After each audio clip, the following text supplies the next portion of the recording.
Hi, this is Bubbie. We're going to talk about being a guest, how to be a guest at someone's house. It's really fun to be a guest. It's like going on vacation and you're going to have a good time. Get into the mindset of what that person is doing to prepare for you. Are they cooking for you? Are they giving you fresh linens and fresh towels? Are they cleaning the house so that the bathroom's all nice so you can feel really special there? Are they putting fresh flowers in your room? All right, maybe they're not putting fresh flowers, but they might be. As a host, I'm thinking maybe of doing that for my people who are coming. So what does a guest do? First of all, if you're staying overnight, that's one type of guest. If you're coming for a few hours, that's another type of guest. One of the things that I have been taught, how do I know this stuff? Well, I've been a guest many times and I've been a host many times, but also when I was in college, I was part of a sorority and we learned manners. They came in, they taught us how to make a tea party, how to do this, how to do that, the silverware, everything, etiquette, right? All right, so it's coming basically from that and over the years of things that I've grabbed. When you walk into someone's house, don't walk in empty-handed. Bring them a flower. You can find one flower. Just don't walk in empty-handed. Bring them a napkin, not a napkin, but like a pack of beautiful napkins. Bring them chocolates. Bring them, I don't know, what else can you bring them? Something that some honey. Bring them a box of tea and honey, something nice. You can go to one of those places where they have creams all over the body and bring them a little package like that. It doesn't have to be expensive. It just has to be thoughtful so that when you're walking in, you're not walking with someone. Now, the first thing the host is going to say is, oh, no, no, no, you don't bring me anything. Don't listen to that. Don't listen to that. It's her job to say, don't bring me anything. It's your job to like just not listen. Your job is you don't walk into someone's house empty-handed. Now it's funny because people will say, yeah, but it's my mother. Yeah, but if it's your mother and you're an adult child, the rules still count. You don't walk in empty-handed. Okay, that's number one. Number two, what do you do when you walk in? When you walk in, compliment something. You're the guest. You know that they have worked hard at maybe cooking or cleaning for you. So compliment it. Walk in and say, wow, it smells so wonderful in here, right? I don't know what you're cooking, but it smells great. Or, wow, it's so beautiful. I love coming in here. The atmosphere just makes me feel like I'm home. Some type of compliment to the host that you're walking into. It will now set the stage for appreciation. The next thing you do, if you're wearing a coat, you take off your coat and say, where's the best place to put this? Or you have bags because maybe you're staying overnight. Where's the best place to put this so it's not in the way? So at that point, maybe they'll take you to your room where you're staying, or if you're staying in the living room because it's a smaller place, maybe they'll show you where you can put your bags. It's your job as a guest to make sure your things and your person do not interfere with the flow of the household. So let's say you are sleeping on the sofa. When you have to wake up in the morning when everyone wakes up, you can't take that as, well, I'm sleeping on the sofa, everybody will just move around me, and now everybody has to deal with you sleeping on the sofa. I usually sleep all day long, so now you're just sleeping on the sofa all day long. It can't happen. So if you're a guest in someone's house and it's a small house, you're sleeping on the sofa, when everyone gets up, you get up. And the first thing you do is you take all the bedding and all the linens that were on that sofa and you fold them beautifully. And then you put the sofa and the pillows back fluffed up as it looks like a real sofa. And you put the linens and everything aside. If you are sleeping there again for another night, then you ask the host, where can I put these so I can use them again to set my bed up for tonight?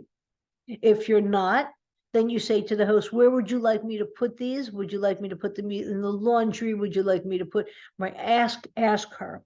She will appreciate the fact that you turned her house back into a house instead of your like hangout for the day. And then ask her what you can do for her. What can I do? right? And she'll probably say, you can chop some vegetables with me, come just be with me. Or maybe she'll say nothing, just relax. Whatever she says, that's the answer. But throughout your stay, see how you can make life easier for the host.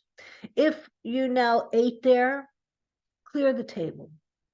Make it back to beautiful again. If there's dishes to be washed during the time, feel free to just jump in, wash dishes, dry them, put them away. Ask her, how do you run your kitchen? What sponges, what everything do you like? So that I can jump in and help you whenever is possible. You'll be a guest that people will want to invite back. Never, ever, ever, ever, ever do what I'm going to tell you right now. Never bring something for your host or food into the house, and then when you're leaving, take it back again. Don't do that. that is not cool. It is not good. Everything that host has, she's sharing with you. You come in with one little bag and now you're wrapping it up and taking it back. Don't do that, right? When you bring something to the host, it stays with the host. If it's something like you went shopping and you could say, can I keep this bag in your refrigerator and so it stays refrigerated and I'll take it back with me. That's something you're not sharing. That's fine. That's totally acceptable. Not a problem. But if you have snacks in your bag and you're like reaching in to take your snacks, that's not cool either. So remember, when you're going to someone's house, if there's snacks that you like to eat for that time period, bring enough for everyone. You learned that rule in kindergarten, right? Basically, those are the rules. If they have children, interact with their children by playing board games with them, by reading to them. That helps the host and it bonds you to the children. If there's tea to be made, make the tea. Jump up, say, I mean, everybody can make a cup of tea. If you're the type of person who doesn't know how to cook or doesn't even know how to boil a pot of tea, say to them, you know what? I would like to be the person who makes the tea. Could you show me how to make this pot? And then I'm making the rest, right? Because you might be staying there for 2 nights. You might be staying there for 3 nights. However it is, you want to make sure that when you leave it better than when you found it. And while you're staying there, you clean up your space. There's nothing worse for a host than cleaning a room and then walking into the room that their guests are staying in, and it looks like a disaster area. You take off your clothes, fold them, put them nicely, put on your pajamas. Whatever you're doing in that room, keep it clean. Don't let your suitcase explode. You're living out of a suitcase, take out what you need, close the suitcase again, put the suitcase under the bed. Keep in mind that you're not the center of attention when you go there, that this is the host's home. And you want to respect that boundary. By respecting the boundary of the room, you're respecting the host. And that is your Bubbie pin for today.